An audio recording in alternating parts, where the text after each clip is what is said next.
Proclamação do Evangelho de Jesus Cristo segundo Lucas. Naquele tempo, Jesus, entrando em Jericó, e estava atravessando a cidade.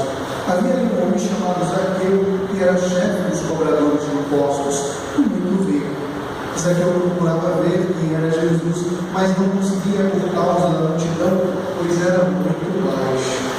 Então ele correu à frente e subiu uma figueira para ver Jesus, que devia passar por ali. Quando Jesus chegou ao lugar, olhou para cima e disse: Zaqueu, desce depressa, hoje eu devo ficar na tua casa.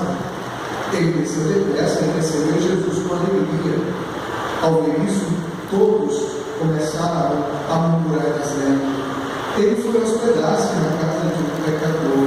Zaqueu ficou de pé e disse ao Senhor: Senhor, eu dou a metade dos meus bens aos pobres, e se defraudei alguém, vou devolver 4 vezes mais. Jesus lhe disse: hoje a salvação entrou nesta casa, porque também este homem é filho de Abraão, pois veio o Filho do Homem, veio para procurar e salvar o que estava perdido. Palavra da salvação.